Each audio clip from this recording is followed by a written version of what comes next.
पाकिस्तान के साथ चीन और बांग्लादेश के गठजोड़ का खुलासा तो हो ही चुका है, लेकिन अब इसमें तुर्की की एंट्री हो गई है। ऐसे में भारत के अगले कदम पर विश्व भर की नजर है। हार्मलेस वो है जिसके बस का ही कुछ नहीं है। शहबाज शरीफ से बातचीत करते हैं, लेकिन शहबाज शरीफ का मालिक है आसिम मुनीर। ना तुर्की के पास ऑयल है, ना तुर्की न्यूक्लियर पावर है। फिर टर्की ये दो गरीब मुस्लिम देशों के पास क्यों जा रहा है? क्या टर्की एक ड्रोन की मैन्युफैक्चरिंग प्लांट ढाका के आसपास कहीं लगाने की सोच रहा है? और अगर लगा रहा है तो क्यों? और तुर्की वो इकोनॉमिक सुपर पावर नहीं है कि तुर्की ये सब अफोर्ड कर सके।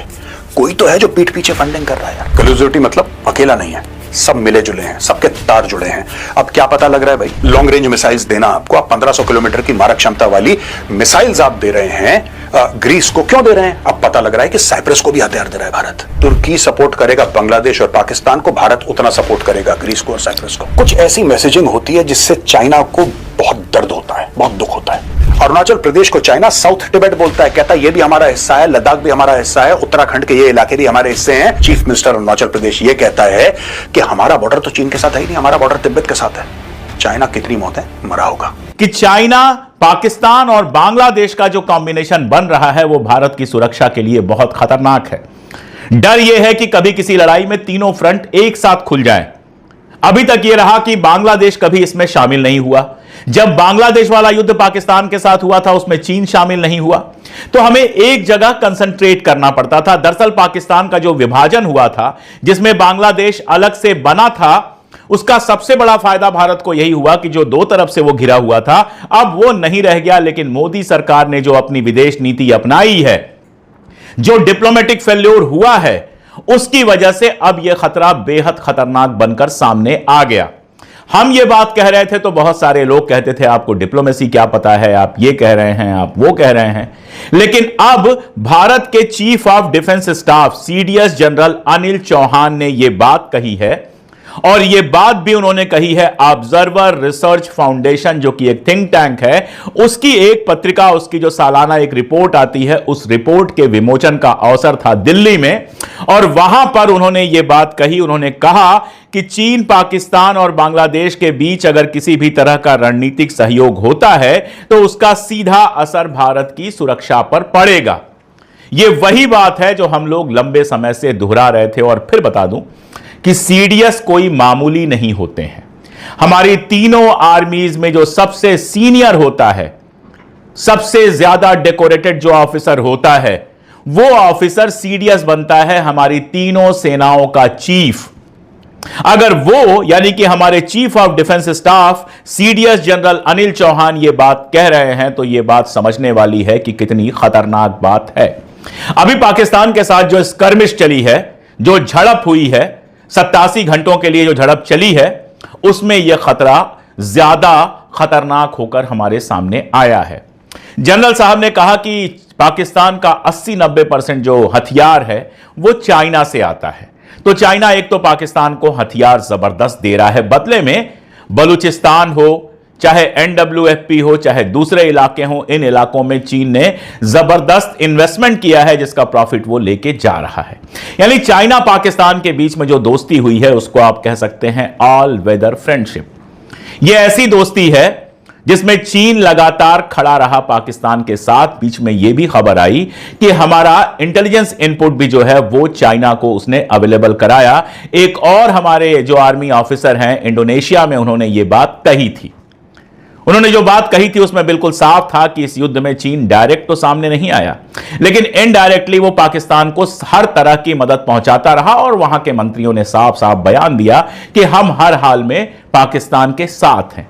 यहां तक कि अफगानिस्तान की तरफ से भारत के सपोर्ट के लिए जब एक बयान आता है, उसके तुरंत बाद हम खबर क्या देखते हैं कि चाइना, अफगानिस्तान और पाकिस्तान के विदेश मंत्रियों का एक फोटो आ जाता है। अफगानिस्तान में भी चाइना इन्वेस्टमेंट कर रहा है और हर देश को इन्वेस्टमेंट चाहिए। अफगानिस्तान में भारत ने भी बहुत इन्वेस्ट किया है, लेकिन जितना चाइना इन्वेस्ट कर सकता है शायद हम उतना इन्वेस्ट नहीं कर सकते हैं। तो चाइना और पाकिस्तान का यह एंगल तो एकदम क्लियर है, बताने की जरूरत ही नहीं है। बांग्लादेश में जब से सरकार गिरी है, मोहम्मद यूनुस वहां के राष्ट्रपति बने हैं, तब से भारत विरोधी भावनाओं को लगातार भड़काया जा रहा है। हिंदुओं के खिलाफ अभियान चले, भारत के खिलाफ अभियान चले, और पाकिस्तान से दोस्ती के दावे किए जा रहे हैं। बांग्लादेश, चाइना और पाकिस्तान के मंत्रियों की भी कई तस्वीरें साथ में आ चुकी हैं। बांग्लादेश में भी चाइना अच्छा खासा इन्वेस्टमेंट कर रहा है और सोचिए वो कितना खतरनाक मसला है। अगर आप भारत का नक्शा देखें तो एक जगह ऐसी आती है जहां नीचे बांग्लादेश, उधर चाइना और पतला सा हमारा इलाका पड़ता है जो हमको जोड़ता है सेवन सिस्टर्स के साथ, जो हमको जोड़ता है नॉर्थ और ईस्ट के साथ। अब बांग्लादेश में चाइना लगातार इन्वेस्टमेंट कर रहा है। बांग्लादेश लगातार चाइना के करीब जाने की कोशिश कर रहा है। इसका मतलब एक कॉम्बिनेशन बनता हुआ दिखाई दे रहा है बांग्लादेश, चाइना और पाकिस्तान का, जो हमारे लिए बेहद खतरनाक हो सकता है। यह मोदी सरकार के डिप्लोमेसी का सबसे बड़ा फेल्योर है। एक और देश देखिए जिसकी सीमाएं हमसे लगी हुई हैं, वो है श्रीलंका। श्रीलंका में जब आर्थिक संकट आया था तो हमने काफी सहायता की थी उनको आर्थिक संकट से निकालने के लिए। अभी श्रीलंका में जो पोर्ट का मामला था वो भी सॉल्व हुआ। मोदी जी गए थे, उद्घाटन वगैरह किया, अदानी को वहां काम मिला, ये सब हम जानते हैं। चाइना में जो सरकार आई है वो वामपंथी सरकार मानी जाती है। वो चीन के साथ भी बहुत अच्छे रिश्ते रख रही है।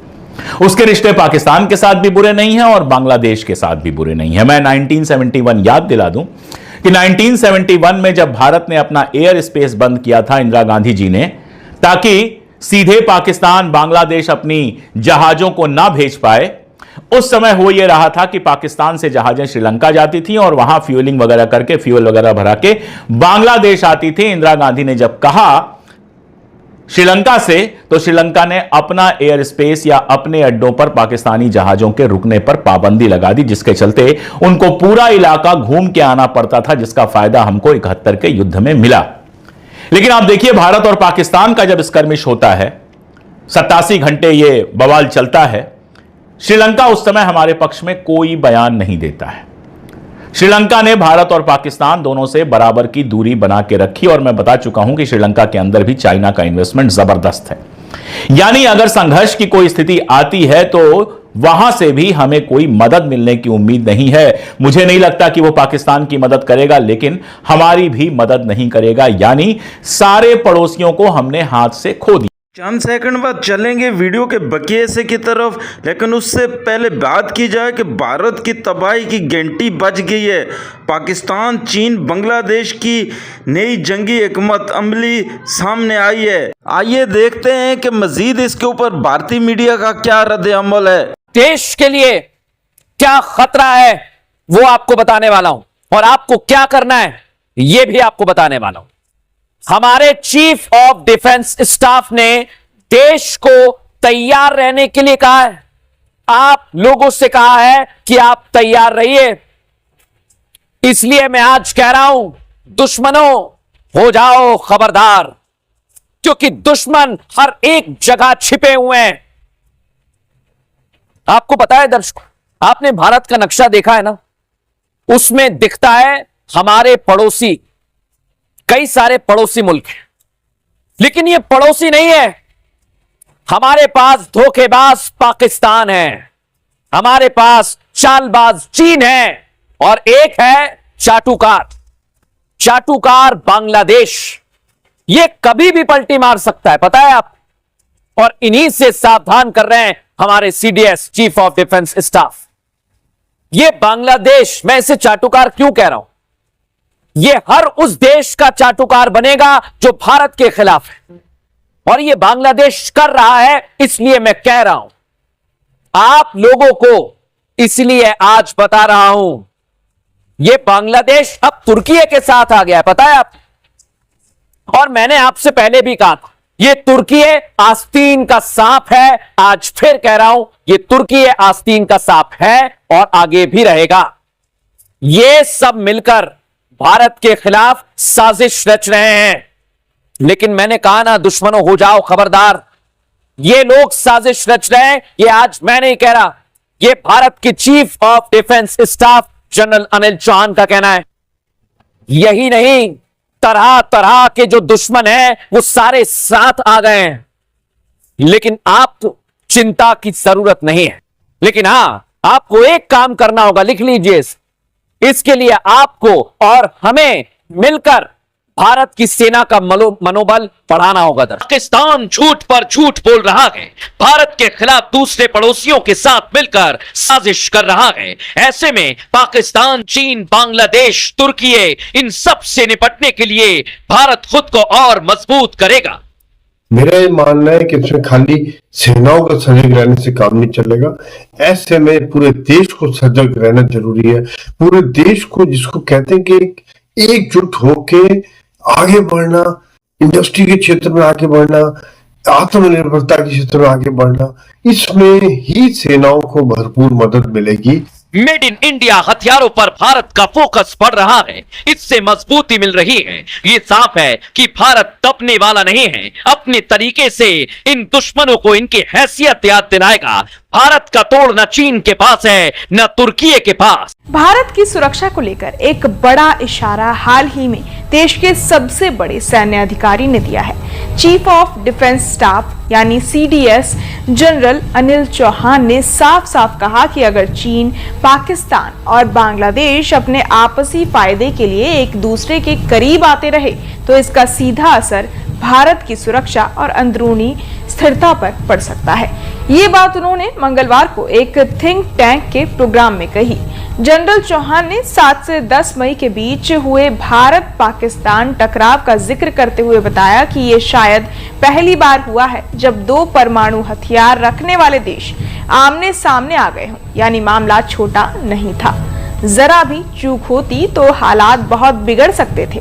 उन्होंने बताया कि पाकिस्तान अब अपने ज्यादातर हथियार और सैन्य सामान चीन से ही ले रहा है। बीते 5 साल में पाकिस्तान ने 70 से 80% सैन्य उपकरण चीन से खरीदे हैं। मतलब ये कि पाकिस्तान की फौज अब काफी हद तक चीन पर निर्भर हो चुकी है।